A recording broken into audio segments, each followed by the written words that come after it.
আসসালামু আলাইকুম, শুভ সকাল। 2 দিনে খুলনা ভ্রমণের দ্বিতীয় দিনে খুলনার বিখ্যাত বিএল কলেজ থেকে সুন্দর একটি সকালে আপনাদের সকলকে স্বাগত জানাচ্ছি। এখন সকাল 7টা বাজে। ঘুম থেকে উঠেই আমি এখানে চলে আসলাম। বলা যায় পুরো কলেজ ফাঁকা। কলেজ টাইমে আসতে চারপাশে ওয়াও দেখতে পারবেন। যদিও এখন কেউ নেই। সারাদিনে অনেকগুলো জায়গা দেখতে চাইলে আপনাকে এত ভোরেই বের হয়ে যেতে হবে।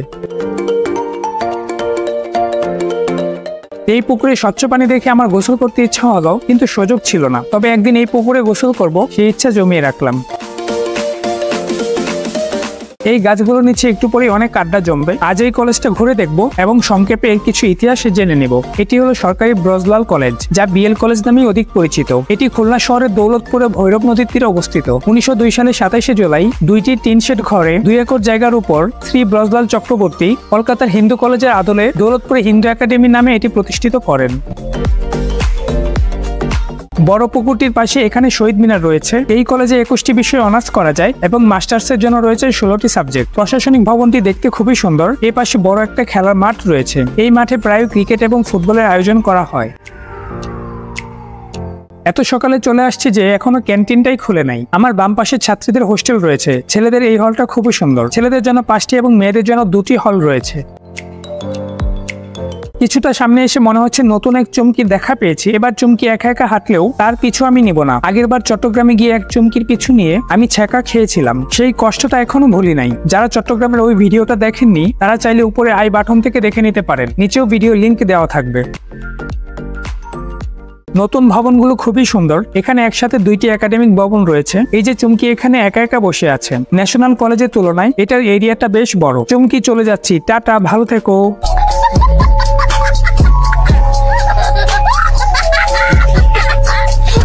2 দিনের জন্য যারা খুলনা আসবেন তারা কিন্তু এই ভিডিওটা মনোযোগ দিয়ে দেখবেন। আর যারা খুলনায় একদিনের জন্য ভ্রমণে আসতে চান তারা খুলনায় আমার একদিনের গাইডলাইন ভিডিওটি দেখতে পারেন। ডেসক্রিপশনে লিংক দেওয়া আছে। মুক্তির মহানায়ক বঙ্গবন্ধু শেখ মুজিবুর রহমান। আপনারা যে কোনো দলই করেন না কেন এই কথাটা বিশ্বাস করতে হবে। বাংলাদেশকে স্বাধীন করতে ওনার অবদান অতুলনীয়। শেখ মুজিবুর রহমান ছাড়াও আরো অনেকেই দেশকে স্বাধীন করতে গুরুত্বপূর্ণ অবদান রেখেছেন। তাদেরকেও মনে রাখা উচিত। এখন প্রায় 9টা বাজে। কলেজের লোকজন ধীরে ধীরে বাড়তেছে। গাছের গোড়ায় আড্ডা জমতেছে। কিছুক্ষণ পর এখানে বসার মতো আর জায়গা পাওয়া যাবে না। ছাত্রছাত্রীরা দলে দলে আসা শুরু করেছে। আমি এখন এখান থেকে বের হয়ে পরবর্তী গন্তব্যে চলে যাব। এই কলেজে আসলে অবশ্যই আনোয়ার মামার চুই ঝাল এবং রসুনের ঝালমুড়ি খাবেন। ঝালমুড়ি একটা ভিডিও আমি পূর্বে আপলোড দিয়েছি। যারা দেখেননি ডেসক্রিপশনে লিংক আছে, দেখে নেবেন। কলেজে পার হয়ে দৌলতপুর মোড় থেকে সিএনজি করে এখন চলে যাচ্ছি ভরত রাজার দেউলে। দুপাশে সুন্দর মনোরম দৃশ্য দেখতে দেখতে চলে যান শাহপুর বাজারে। সিএনজি ভাড়া 25 টাকা। এরপর আবারও এই বাজার থেকে ভ্যান বা রিক্সা করে চলে যান এখানে। আবারও আপনার ভাড়া লাগবে 20 টাকা। আমরা এখন চলে আসলাম ভরত রাজার দেউলে। স্থানীয় লোকজন এটাকে ভরত বাইনা বা ভরতের দেউল হিসেবেই চিনে। কিছুক্ষণ হেঁটে চলে আসলাম এখানে। জনপ্রতি 20 টাকা টিকিট নিয়ে চলে আসলাম ভেতরে। এখানে সময়সূচি রয়েছে। প্রতি রবিবার এটি বন্ধ থাকে। এটি যশোর জেলার কেশবপুর উপজেলায় অবস্থিত। এটি যশোর জেলায় হলেও খুলনা থেকে কাছে। এটি 1800 শতাব্দীর একটি স্থাপনা।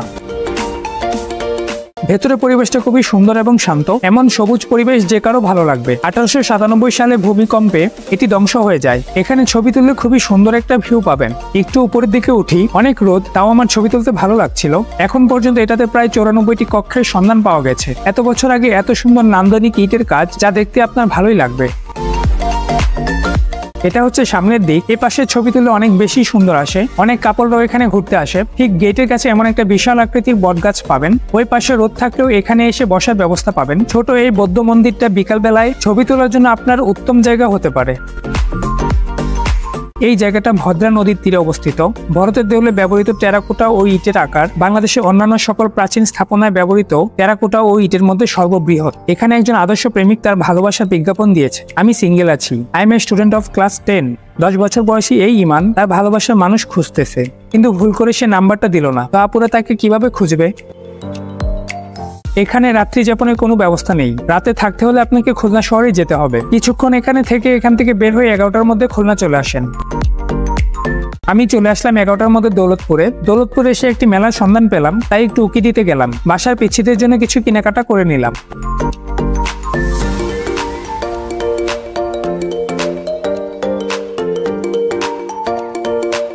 এখন আমরা আছি কুয়েত ক্যাম্পাসে। খুলনা ভ্রমণের দ্বিতীয় দিনের 3 নম্বর জায়গা এটি। প্রথম দিন আমরা 8টি জায়গা ঘুরেছিলাম। আজকে সারাদিনে আমরা 7 থেকে 8টি জায়গা আপনাদেরকে ঘুরে দেখানোর চেষ্টা করব।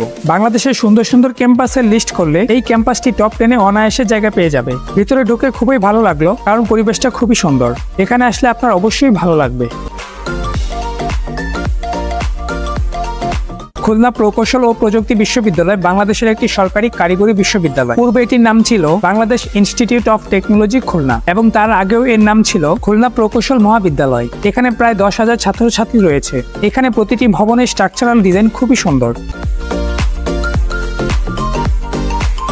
ঢাকার কেন্দ্রীয় শহীদ মিনারের আদলে এখানে শহীদ মিনার তৈরি করা আছে। ক্ষেত্রফলের দিক থেকে এই ক্যাম্পাসের শহীদ মিনারটি বাংলাদেশের সর্ববৃহৎ এবং উচ্চতার দিক থেকে দ্বিতীয়। প্রায় 1 কোটি টাকা ব্যয়ে নির্মিত এই শহীদ মিনারের কাজ শেষ হয় 2018 সালে। ভবনের ভিতরে পরিবেশও খুবই সুন্দর। রয়েছে খেলাধুলার বড় মাঠ। শহীদ মিনারের পেছনে এই লেক থেকে লাল সূর্য প্রতিফলিত হয়। ছবি তোলার জন্য অনেক জায়গা পেয়ে যাবেন এখানে। খুলনা প্রকৌশল ও প্রযুক্তি বিশ্ববিদ্যালয় বাংলাদেশের দক্ষিণ পশ্চিম অঞ্চলের তৃতীয় বৃহত্তম বিভাগীয় শহর খুলনার উত্তর পশ্চিম অঞ্চলের ফুলবাড়ী গেটে অবস্থিত। ক্যাম্পাসটি খুলনা সিটির 0 পয়েন্ট থেকে 8 কিলোমিটার দূরে অবস্থিত এবং খুলনা রেলওয়ে স্টেশন থেকে 10 কিলোমিটার দূরে অবস্থিত। শহরে যেহেতু জ্যাম নেই, তার জন্য দূরত্বটা অনেক কাছের মনে হবে। এই ক্যাম্পাসটি 101 একর জায়গার উপর অবস্থিত। রয়েছে এর নিজস্ব পরিবহন ব্যবস্থা। ক্যাম্পাসটি অনেক বড়, সবটা ঘুরে দেখতে চাইলে অনেক সময় লেগে যাবে। তাই এখানে 30-40 মিনিট ঘুরে 12টার দিকে বের হয়ে যান। আপনাকে আরো অনেক জায়গায় যাওয়া লাগবে। আমরাও বের হয়ে যাচ্ছি। গেটটা খুবই সুন্দর। ট্যুরে গিয়ে যদি সময় ঠিক মতো সেট করতে না পারেন, তাহলে আপনি একসাথে অনেকগুলো জায়গা দেখতে পারবেন না। ক্যাম্পাস থেকে বের হয়ে 10 মিনিটে চলে আসলাম ক্যান্টনমেন্ট। ভাড়া নিয়েছে 10 টাকা। এখন আছি আমি বনবিলাস চিড়িয়াখানাতে। এখানে এসে আপনি একসাথে অনেক পশু পাখি দেখতে পারবেন। আপনার পরিবারের বাচ্চাদের নিয়ে আসলে ওরা এখানে সুন্দর সময় কাটাতে পারবে। এখানে অনেক দামি মেকাও দেখতে পারবেন। আর এখানে প্রবেশ মূল্য জনপ্রতি 50 টাকা। আপনার বাচ্চাদের বিনোদনের জন্য উত্তম জায়গা হতে পারে এটি। তবে অনেকগুলো খাঁচা এখনো খালি হয়ে আছে, চাইলে আরো সুন্দর করে এটিকে সাজাতে পারে। এপাশে বিশাল আকৃতির একটা পুকুর রয়েছে। সর্বোপরি আপনি এখানে আসলে একটি ভালো সময় কাটাতে পারবেন। এখানে একটু রেস্ট নেন, 1টা বাজুক। আজান দিলে পাশে মসজিদ থেকে জোহরের নামাজটা পড়ে নেন। এর মধ্যে আপনার পেট বলবে তাকে খাবার দিতে। দুপুর হয়ে যাবে, তাই ক্ষুধাও লেগে যাবে। চলে আসেন বাসে করে বেজেরডাঙ্গা বাস স্ট্যান্ডে 15 মিনিটে। এখানে কাউকে জিজ্ঞেস করে এই মুসলিম হোটেলটা খুঁজে নেন। এখানে ঠিক মতো খেয়ে নেন। এই এলাকার সব থেকে বিখ্যাত এই মুসলিম হোটেল। 2 ঝালের গরু ও খাসি পেট ভরিয়ে খেয়ে নেন। দাম খুবই কম। কিছুক্ষণ পর আপনাদেরকে আমার শ্বশুর বাড়িতে নিয়ে যাব। আমার শ্বশুরের খাবার যেন বেশি খেতে না পারেন, সেজন্য এখান থেকে পেট ভরে খেয়ে নেন। এই এলাকায় প্রস্রাব করা নিষেধ। আচ্ছা, এই এলাকার মানুষজন কি হিসু করে না? নির্দিষ্ট এই জায়গাটাই নিষেধ করতে পারতো, কিন্তু না, এই এলাকায় কেউ হিসু করে না, তাই আপনারাও করবেন না। যাদের ডায়াবেটিস আছে তাদের উপায় হলো সাথে করে বোতল নিয়ে আসবেন এখানে। খাওয়া শেষ করে হোটেলের সামনে থেকে 10 টাকা করে অটো রিক্সা বা ভ্যানে করে চলে আসতে পারবেন আমার শ্বশুর বাড়িতে। মজার কথা হলো, আমার শ্বশুর বাড়িতে ঢুকতে হলে আপনাকে 10 টাকা দিয়ে টিকিট নিতে হবে। এটা হচ্ছে বিশ্বকবি রবীন্দ্রনাথ ঠাকুরের শ্বশুর বাড়ি, তাই আমি আমার নিজের শ্বশুর বাড়ি বলে চালিয়ে দিলাম। টিকিট শো করে ভেতরে চলে আসলাম। শ্বশুর বাড়িতে যাচ্ছি। দেখার বিষয় হলো শ্বশুর বাড়িতে কি কি খাবার দেয়। ঢোকার পর ডান পাশে খোলা একটি বড় মাঠ রয়েছে। অনুমতি নিয়ে হয়তো এখানে বড় প্রোগ্রাম করতে পারবেন। বাম পাশে রয়েছে পার্কের মতো দোলনা এবং বাচ্চাদের রাইড, সাথে কাপলদের বসার কিছু জায়গা। প্রথমেই চলেন মাধবীলতার ভেতরে ঢুকে পার্কটি দেখে আসি। এদিকের এরিয়াটাও বেশ বড়, কিছু বড় বাচ্চাদেরও এখানে খেলতে দেখতেছি। এখন চলেন পুরো বাড়িটা দেখে আসি। বাড়ির সামনের ভিউটা এমন, ট্রিপ্লেক্স ডিজাইনের সুন্দর একটি বাড়ি। তবে দূর থেকে দেখলে এটিকে দোতলা বাড়ি মনে হয়। এটি খুলনা শহর থেকে 19 কিলোমিটার দূরে ফুলতলা উপজেলার দক্ষিণডিহি গ্রামে অবস্থিত। রবীন্দ্রনাথ ঠাকুরের মা শারদা সুন্দরী দেবী জন্মগ্রহণ করেছিলেন এই দক্ষিণডিহি গ্রামে। মূল ভবনের সামনে বাম পাশে বড় একটি খেজুর গাছ রয়েছে। বাড়ির ভেতরে ঢুকতেই বাম পাশে রবীন্দ্রনাথ ঠাকুরের এবং ডান পাশে রয়েছে কবিপত্নীর আবক্ষ মূর্তি। রবীন্দ্রনাথের কাকি ত্রিপুরা সুন্দরী দেবী এবং রবীন্দ্রনাথের স্ত্রী মৃণালিনী দেবী এই গ্রামে জন্মগ্রহণ করেন। ঘরের ভেতরে ঢুকে গেলাম। এই ঘরে ঢুকলেই আপনার মনে অন্যরকম এক অনুভূতি কাজ করবে, কেননা আপনি স্বয়ং এখন রবীন্দ্রনাথের শ্বশুর বাড়িতে অবস্থান করছেন। রবীন্দ্রনাথ ঠাকুর এবং মৃণালিনী দেবীর স্মৃতি রয়েছে এই ঘরে। ঘরের প্রতিটি দেয়ালে রয়েছে রবীন্দ্রনাথের আলোকচিত্র এবং রবীন্দ্রনাথের নিজ হাতে লেখা কবিতা। নিচতলায় ঘোরা শেষ করে এ পাশে সিঁড়ি দিয়ে চলে যান দোতলায়। সিঁড়িটাও অনেক সুন্দর, তাই দেখবেন অনেকেই এই সিঁড়িতে বসে ছবি তুলছে। আমিও ভিডিও শেষ করে এই সিঁড়িতে অনেকগুলো ছবি তুলেছিলাম। পূর্ব পশ্চিমে লম্বা এই ভবনটির স্থাপনা ও গঠন কাঠামোতে ব্রিটিশ যুগের স্থাপত্য ও নকশা সুস্পষ্ট। দোতলায় এসে চারপাশে অনেক আলোকচিত্র দেখতে পারবেন। জানা যায় রবীন্দ্রনাথ ঠাকুর 1883 সালে বেণীমাধব রায়চৌধুরীর মেয়ে ভবতারিণীকে বিয়ে করেন। বিয়ের পর ঠাকুর পরিবারের প্রথা অনুযায়ী ভবতারিণীর নাম পরিবর্তন করে রাখা হয় মৃণালিনী দেবী। পরে কলকাতায় পাড়ি জমান দক্ষিণডিহির ঠাকুর পরিবারের বেশিরভাগ সদস্য। কলকাতার জোড়াসাঁকোর ঠাকুর পরিবারের সঙ্গে দক্ষিণডিহির সম্পর্ক নিবিড়। দোতলার এই বারান্দা থেকে বাহিরের পুরো ভিউটা আপনি এক নজরে দেখতে পারবেন। অনেকে এখানে ফটোশুট করতেও আসেন। কাপল ছবি তোলার জন্য এই জায়গাটা উপযুক্ত হতে পারে। বিকাল হচ্ছে আর লোকজন বাড়তেছে। দেয়ালে রবীন্দ্রনাথের ছবি ছাড়াও রবীন্দ্রনাথের পরিবারের অনেকের ছবি দেখতে পারবেন। যৌবন কবি কয়েকবার তার মায়ের সঙ্গে দক্ষিণডিহি গ্রামের মামার বাড়িতে এসেছিলেন। রবীন্দ্র পরিবারের স্মৃতি বিজড়িত এই দক্ষিণডিহির গ্রাম রবীন্দ্রনাথের 5 পুরুষের শ্বশুরবাড়ি হিসেবেও পরিচিত। রবীন্দ্রনাথ ঠাকুরের সঙ্গে মৃণালিনী দেবীর বিয়ের পর উন্নত বসতবাড়ি নির্মাণের প্রয়োজনীয়তা উপলব্ধি করেন রায় পরিবার। 1890 সালে কবির শ্যালক নগেন্দ্রনাথ রায়চৌধুরী দক্ষিণডিহির রায়বাড়ির নির্মাণ কাজ শুরু করেন। এই বাড়িটি এখন রবীন্দ্র কমপ্লেক্স হিসেবেও পরিচিত।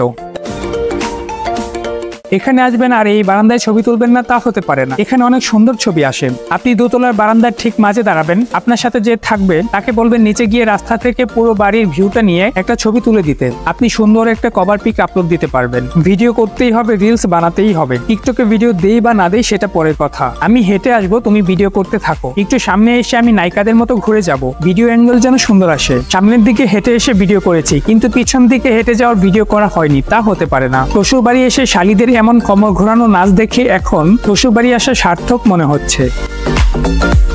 একটা মানুষ কত ছবি তুলতে পারে আল্লাহ গো। আমার মনে হয় একটা জায়গাতেই 5000 ছবি তুলে ফেলেছেন উনি। এই কক্ষে রয়েছে রবীন্দ্রনাথের নিজের ব্যবহৃত আলমারি। মৃণালিনী দেবীর এই ছবির পেছনেই 2 তলা থেকে 3 তলায় চিলেকোঠায় যাওয়ার সিঁড়ি। কিন্তু ওখানে যাওয়া নিষেধ, তাই ছবি দিয়ে ওই রাস্তাটা বন্ধ করে দেওয়া আছে। বারান্দার ঠিক এই মাঝখানে দাঁড়িয়ে একটা ছবি তুলবেন অবশ্যই। এই ডান পাশের খালি জায়গাটা আপনাদেরকে দেখাই। প্রতি বছর এই মাঠে 25শে বৈশাখ রবীন্দ্র জয়ন্তী এবং 22শে শ্রাবণ কবি প্রয়াণ দিবস পালন করা হয়। এই মৃণালিনী মঞ্চে গান বাজনার আসর বসে। অনেক সুন্দর পরিবেশ, আপনাদের আসলে অবশ্যই ভালো লাগবে। এই পার্কে কিছুটা টাইম কাটাতে পারেন। বের হয়ে যাচ্ছি, রবিবার বন্ধ থাকে, সময়সূচিটা দেওয়া আছে, দেখে নেবেন। প্রায় 1 ঘন্টা এখানে থেকে 3:30 বা 4টার মধ্যে এখান থেকে বের হয়ে যেতে পারেন। বের হয়ে গেট থেকে ভ্যান পেয়ে যাবেন। আমাদের মতো ভ্যানে করে আবারও মেইন রোডে চলে আসুন। শ্বশুরবাড়ি ঘোরা শেষ করে শেষ বিকেলে চলে আসুন 20 মিনিটে 11 শিব মন্দিরে। মেইন রোড থেকে ভ্যানে করে রাজঘাট এসে ভৈরব নদী পার হয়ে পেয়ে যাবেন 11 শিব মন্দির। 11 শিব মন্দির খুলনার যশোর জেলায় অবস্থিত প্রাচীন মন্দির। 17 শতকের মাঝামাঝিতে রাজা নীলকণ্ঠ রায় এই মন্দিরগুলো স্থাপন করেন। যশোরের তৎকালীন রাজা নীলকণ্ঠ রায় ছিলেন রাজা প্রতাপাদিত্যের বংশধর। তারা এই ভৈরব নদীর পাড়ে বসবাস করতেন। রাজার মেয়ের নাম ছিল অভয়া। রাজা তার মেয়ে অভয়াকে বিয়ে দেন নড়াইলের জমিদারের ছেলে নীলাম্বর রায়ের সাথে। বিয়ের কিছুদিন পর নীলাম্বর দুরারোগ্য ব্যাধিতে আক্রান্ত হয়ে মারা যান। অল্প বয়সে বিধবা হয় অভয়া দেবী। সে সময় হিন্দু ধর্মে দ্বিতীয় বিয়ের কোনো নিয়ম না থাকায় অভয়া তার বাকি জীবন পূজা অর্চনা করে কাটাতে চায়। নীলকণ্ঠ মেয়ের অনুরোধে 1745 সাল থেকে 1764 সালের মধ্যে 11টি শিব মন্দির স্থাপন করেন। আর তখন এই নগরের নাম পরিবর্তন করে নাম রাখেন অভয়নগর। এখনো এই নগর অভয়নগর নামেই পরিচিত। 11টি মন্দিরের মধ্যে সর্ব উত্তরের মন্দিরটি হলো মূল মন্দির। মূল মন্দিরটির দৈর্ঘ্য 24 ফুট 4 ইঞ্চি। 11টি মন্দিরে 11টি কোষ্ঠী পাথরের শিবলিঙ্গ ছিল, যা চুরি হয়ে যায়। উত্তর পশ্চিমে কোনো এক সময় পুকুর ছিল। সন্ধ্যা পর্যন্ত এখানে থাকতে পারেন। মুসলমান ভাই বোনদের মন্দির ভ্রমণে আসার কোনো দরকার নেই। আপনারা মন্দিরে না গিয়ে এই সময়ের মধ্যে যেতে পারেন ওয়ান্ডারল্যান্ড অ্যামিউজমেন্ট পার্কে। এরপর সন্ধ্যা পর্যন্ত আড্ডা দিয়ে চলে আসুন খুলনা রেলওয়ে স্টেশনে। 9:45-এ ঢাকার উদ্দেশ্যে ট্রেন ছেড়ে যাবে। আপনি 9:30 পর্যন্ত বাইরে আড্ডা দিতে পারবেন। হাতে সময় থাকলে স্টেশনের কাছেই 7 নং ঘাটে যেতে পারেন। প্রথম দিনে 8টি এবং আজ দ্বিতীয় দিনে 6টি জায়গা দেখলাম আমরা। যদি আমি মেলায় না যেতাম তাহলে আরো 2-1টি জায়গা বেশি দেখতে পারতাম। খুলনা 2 দিনের ভ্রমণ ভিডিওটি আপনার কেমন লেগেছে অবশ্যই কমেন্ট করে জানাবেন। খুলনাবাসীদের বলবো, খুলনায় আরো যদি কোনো সুন্দর জায়গা থাকে অবশ্যই কমেন্ট করে জানাবেন। ইনশাল্লাহ পরবর্তীতে সেখানে যাব। পুরো ভিডিওটা যারা দেখেছেন তাদেরকে অসংখ্য ধন্যবাদ। এতদিন ব্যস্ততার জন্য অনেক গ্যাপে ভিডিও আপলোড দিলাম। আমার পাশেই থাকবেন, দোয়া রাখবেন। খুব দ্রুতই আপনাদের সাথে নতুন আরেকটি জায়গার ভিডিও নিয়ে হাজির হব। ততদিন সবাই ভালো থাকুন, সুস্থ থাকুন। অবশ্যই লাইক, কমেন্ট, শেয়ার করতে ভুলবেন না। আল্লাহ হাফেজ। Follow and subscribe, please.